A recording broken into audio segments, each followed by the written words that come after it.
matter what. I am feeling great.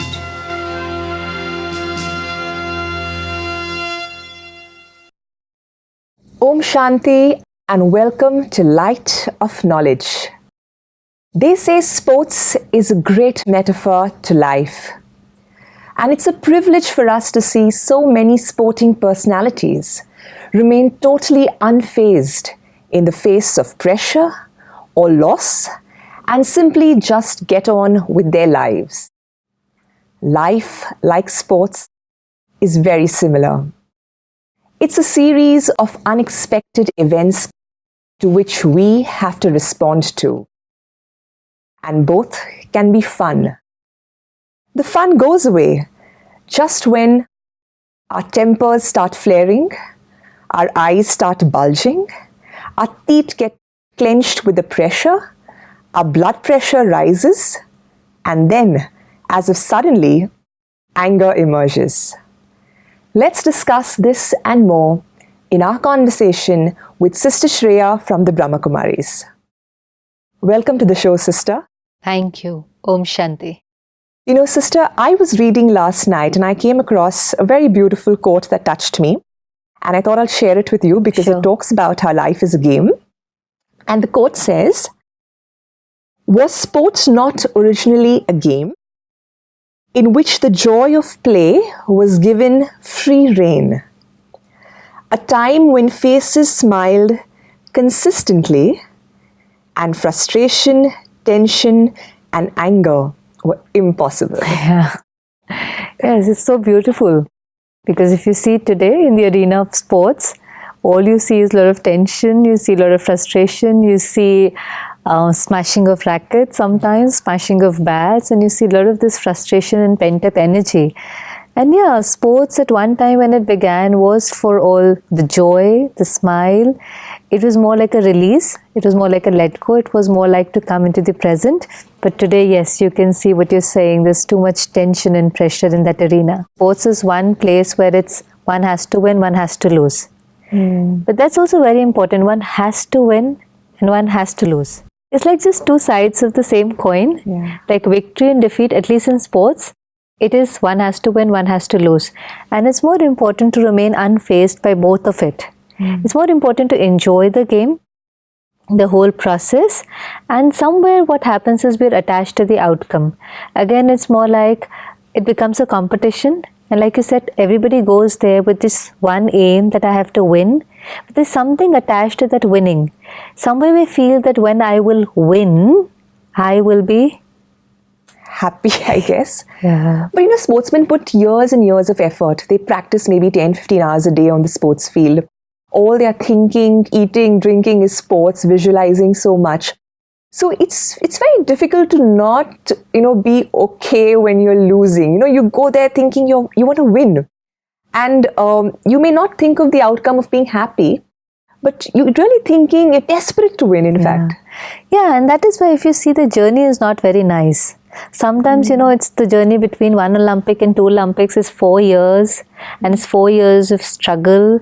And sometimes, they also say something like, oh, it's worth the pain. Yeah. They also say life is struggle, survival of the fittest. You have all these motivational speakers coming up with these kind of statements, the cliched statements. But we have to ask ourselves, is it just that moment, that final moment? Or is it about the journey? Because it's very long period, at least for a sports person, it's a very, very long period, and every day that motivation to get up and to practice. And if the journey is very nice, because the journey teaches you quite a lot. It's always very important to take care of yourself, because sometimes you would see when people lose, they will smash their rackets, it's an emotional breakdown, they go all crying, and the sportsmanship, the whole about being friends. Yeah. Coming in, and you see sometimes in all these games, once it finishes, the whole idea is to go up to the next person, shake the hand, hug them, and sometimes it's done so half-heartedly because you feel very hurt. So that's why I was saying the whole idea about the attachment, that when I win, I will be happy, and the other is, okay, if I don't win, I enjoyed the journey. The journey was to enjoy the whole game, the whole process, the method, everything. And even in the end, I performed to my capacity. I gave in my best. I did everything that I could do, and I can now accept the outcome.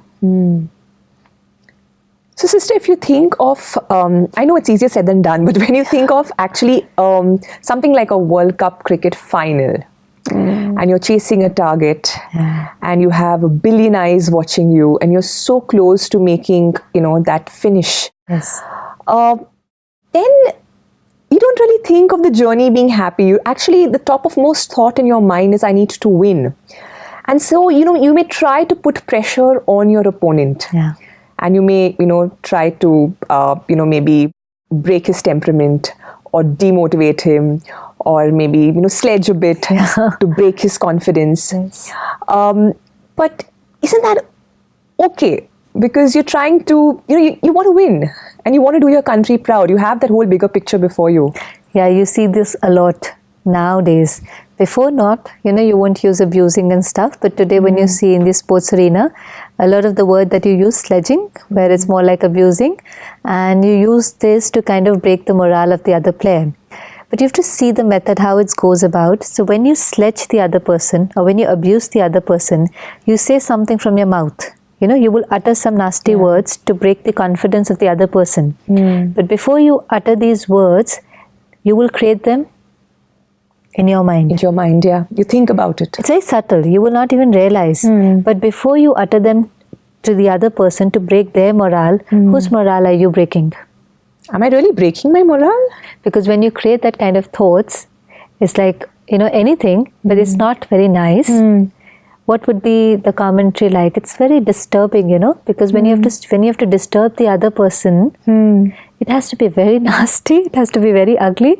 You see some comments about racism. You see about their color. You see about their dress. You see about their country, the nation, the people. So it's very, very nasty. Yeah. And to say those things, you cannot say them without thinking here. So when you create it, you will feel the energy first. But it's momentary, it's like maybe a pinprick. You just feel it for a moment, and then it's gone. So does that have an impact on me? I don't think the emotion can go that fast. Have you ever said that you've gotten all angry because of something? You just received a phone call and somebody said something and you lost your temper. You didn't lose it on them. You're sitting with a group of people, group of friends, and you're fine with them. But you lost a temper with somebody on phone. And now if somebody here is trying to tell you very good news also, something very nice about childbirth, anything, they won something, you don't feel happy about it. Even if they tell you something like somebody's admitted in the hospital, you don't feel sympathetic. You can't create any other feeling because you're still feeling that emotion of anger.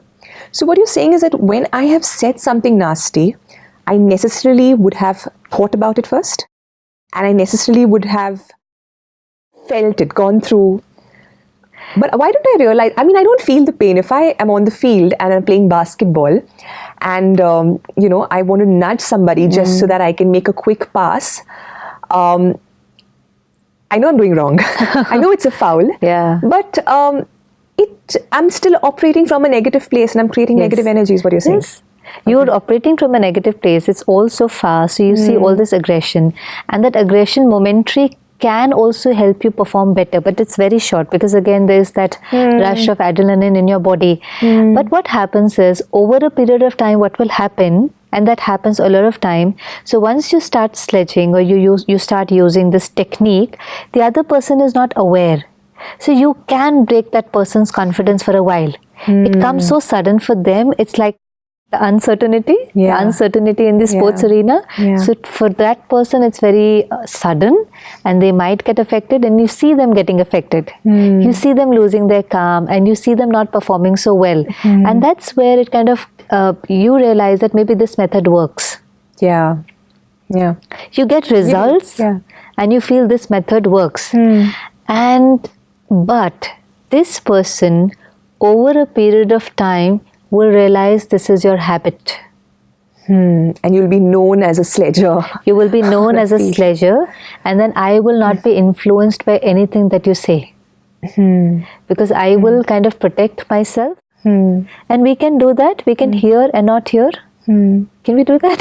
Yeah, no, but sister, if this particular person is known as a sledger, then it's fine. Somebody can prepare for it. I can maybe sit with my team coach or my team psychologist and mentally prepare myself that, okay, a sledger is going to be bowling now to me. I have to mentally prepare and to be indifferent to what he's going to say. But what if it takes me by surprise, like you said, unexpected? It just happens. And I have to, maybe score that winning run. Yeah. How do I protect myself? You have a lot of sports psychologists now, even in this field. Previously, we just had psychiatrists and counselors in the world, but now it's with the sports. Because of all this, where they try to break your morale or your calm, you have to be very well prepared. It's like when the negative energy is coming to you, you have a choice how to respond to it or how to send it back. For example, I met this sister and she plays for the Indian cricket team. And very beautifully she said, when I am batting, and no matter whoever is sledging, for me it's in that moment, I know I'm playing very well, and that is why they're trying to break my morale. She's like, I know, and I'm very calm, and I just smile, and I know in that moment they are out of control. Wow. I am not out of control. I am playing very well. I am in control. I'm doing great. But my playing very well is affecting them. So this sports lady has actually taken it like a compliment. She's taken it as a compliment. See, it's just the way you take it. So there she had a choice to lose it. Or in that moment, just tell herself that I'm doing fine. In fact, I'm doing very well. And if somebody is trying to distract you, they've lost it. That is why every time you use these methods of sledging or getting angry or nudging, it's also in that moment where you show your weakness. Yeah. You show that you're in pressure. You're desperate to do something to pull that person. Pull the person down. Pull the person down. So it's all these attempts. And sometimes, of course, the results come. But over a period of time, one thing is you don't enjoy the journey. It's no more like the game you were talking about, which is for joy, smiles and fun. Then it becomes like a war. There's so much frustration. There's so much tension. There's so much anger. It's like enemies, And sometimes you see the tension even in the countries. Yeah, in the audience. In the audience. In the stadium, you have people watching on TV who are also equally involved in it. So even when we were watching television, we were supposed to enjoy the game. But we don't enjoy the game because we're so attached to one of the teams. And when the team loses, I feel I have lost. Yeah. And then you have those moments of anger where you have people then going and throwing stones at the sportsman's house, breaking their windows, because they are so attached to that particular team. So more anger, you see? So you saw the anger on the field, and there's more anger and more like an armchair anger where you do not contribute to anything, but you're adding more negative energy into the world. And then we talk about peace in the world. So tell me, when the audience is sitting and watching that game, or people across the world are watching that live game, do they also contribute to the game in any way? Oh yes. It's very subtle, but you do contribute in a way. See, we're all beings and we're all connected. We're all more like radiating energy all the time. Every thought that I create, it radiates energy into the environment. If I create a thought for you, I radiate that energy to you. So if I sit in my home and billions of people watching it, we can really contribute in a very positive manner, but we don't really do it because what we do is we're more on the critical sense. So we sit there and the commentary more is like, oh, they should have played like this, they should have done like this, they just missed a catch. Now when you're creating this commentary, even sitting at your home, you're thinking and you're radiating. And to the people you love, to the team you want to win, what you're radiating is negative energy again. Yeah. See, it's very subtle, but you can be in different continents, different countries, yet you can empower people.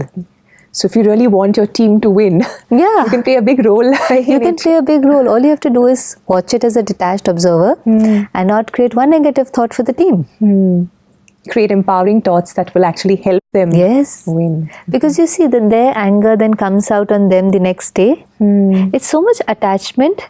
So the team attachment to winning, because that will make them happy. Then the audience attachment to the game. If they win, they will be happy. So it's all actually to be happy, to feel good. But if we feel good and play our parts, there are more chances of winning. Actually, yeah. And, from where we started in terms of talking about how life is like sports in many ways, can we apply the same analogy to our everyday life? Oh, yes. Because life is also with a lot of uncertain events. In any sports, if you're not powerful, if you don't know the skills, if you've not practiced enough, then you're scared to go on the crease. Like if you see cricket, even if you don't know how to play, if somebody asks us, what do you want to do? You want to do the bowling or the batting? All of us like to bat, All of us like to try our hand at batting. And you see there's so many people there who are just waiting for us to get out. But yet we want to go and perform. Life is more like that. You want to perform. But when you have the skill, you're comfortable. You're not scared. You don't say, oh, throw the ball a little slowly. You say, oh, throw as fast as you want. Because you want to perform. And in the performance, you enjoy. So the faster it was, the better your performance, the more the applause. Yeah. But here in life, if you see, we don't empower ourselves. I think we've forgotten that life is a game. Life is a game. I mean, we never look at it that it's for fun, we're here to enjoy. I think all of us look at it like a struggle. It's a struggle. It's hard work. It's a race to the finish.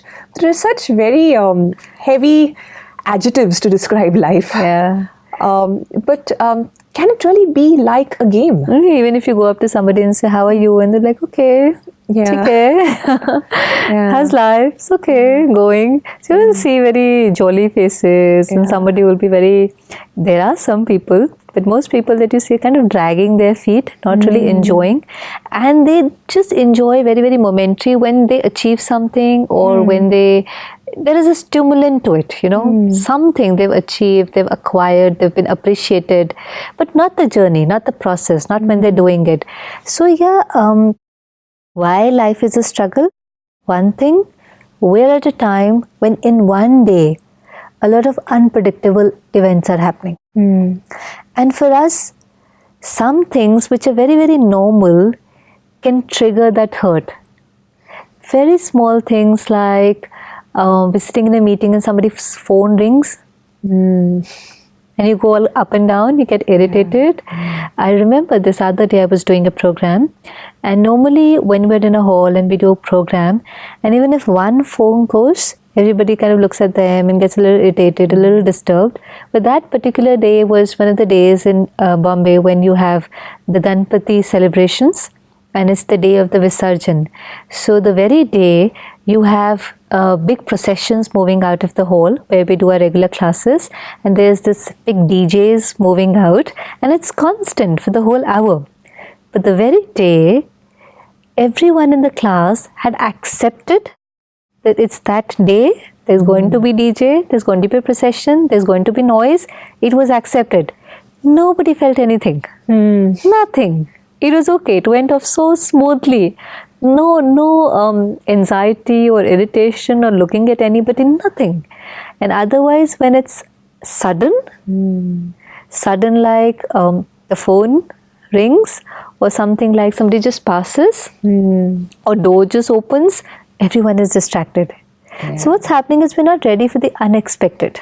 More like the programming, the moment I tell myself, it's okay, the noise is fine, nothing happens. It seems like acceptance is the key to most of our problems. Yeah. Because when you accept, there's not that negative chatter. It's not the phone that disturbs you. It's the thoughts that disturb you. So I can't help but ask you, sister, how do we look at life and make it fun? And I'm not talking about fun from a perspective of, partying fun, but how do we about life. Look at it like, okay, I'm going to play a game. I'm going to enjoy. I may win, I may lose. It's a little difficult to look at life like it's a game. Yeah, in the game, in the sense you're not attached. You plan your day, but you also allow it to flow. Can you see the difference? You have a plan in place, of course, because when you start a day, you have plans. So you have your diary that, okay, this meeting at this time, this time, this time. But after all the preparations, you don't get attached to it. So you let the day flow. You let the things happen. Because a lot of people will then tell you, oh, my day was perfect when this thing came in my way. Have you heard this thing? Yeah. This person came in my way. There was this obstacle. But actually, they're not really obstacles. They're stepping stones. Okay. You don't think of it then as a stepping stone? That's how, in the game, like we said, in that sports arena, every time there's a difficult challenge, you want to prove yourself. So the better the player is, the more prepared you are. Yeah. So you don't wait for them to not perform well, you increase your power.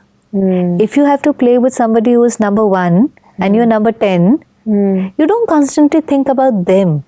You think about the skills that you need to develop so that you can defeat them. Yeah. Here we start thinking about the challenge. Why did this one come in my way? Why did this one come in my way? You've seen that race, there's that race which is a hurdle race. Yeah. Yeah? I have, yeah. Life is pretty much like that. So it's a hurdle race and you jump over every hurdle, but you don't say, oh, this hurdle is in my way. Yeah, you kind of accept that this race is all about jumping over the hurdles. This is the way. Yeah. It's more like this is the way. Yeah. This is the way. I have to jump and I have to reach the goal. Yeah.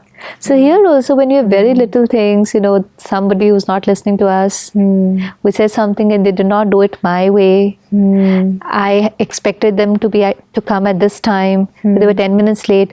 I'm not saying what they're doing is right. What I'm saying is the understanding that situations and people are not in my control.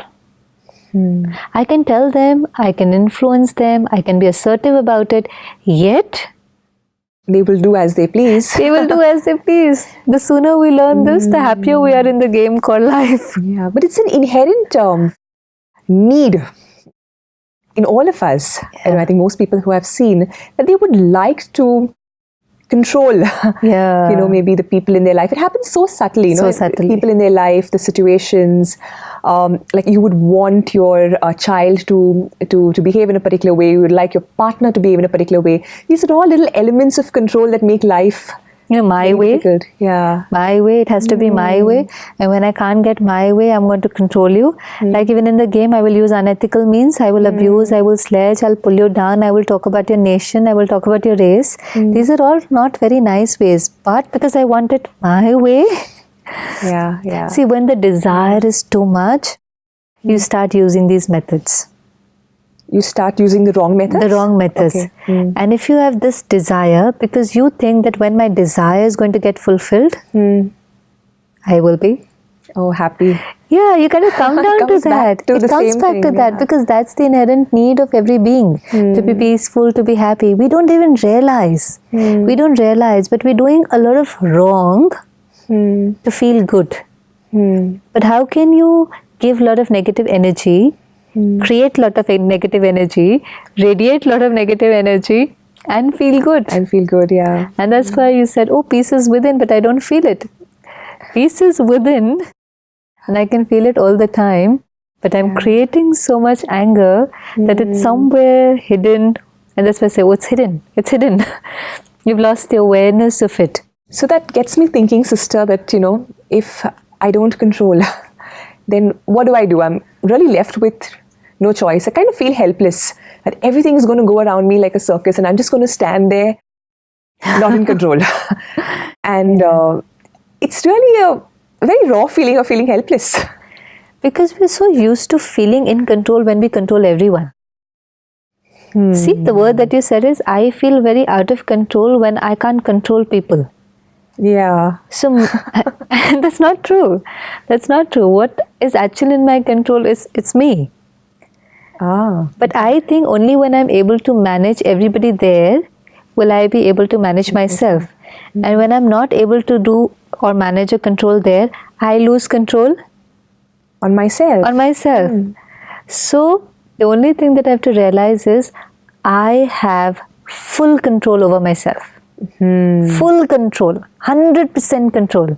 And actually 0% control there. Over others. 0%. What you can do is, if you're really playing your part well, and if you're radiating the right kind of energy, people around you get influenced. Beautifully said, sister. Thank you for your time. It was great talking to you, and I really look forward to talking to you again in our next episode. Thank you. Om Shanti. So thank you for watching, viewers. I think the biggest learning for me was that life is like sports, where we all play different roles in a team, and where the importance of happiness doesn't really depend on the outcome, which is winning, but it's how we win that's important. And how we win is what Sister Shreya shared with us today, by remaining calm, having control over our thoughts, ensuring that the only person who has control over ourselves is ourselves, and not trying to control everything that's outside us. I hope you enjoyed watching the show. If you have any questions, any comments, any feedback, please feel free to call us or write to us. We'd be very happy to hear from you. Thank you again for watching.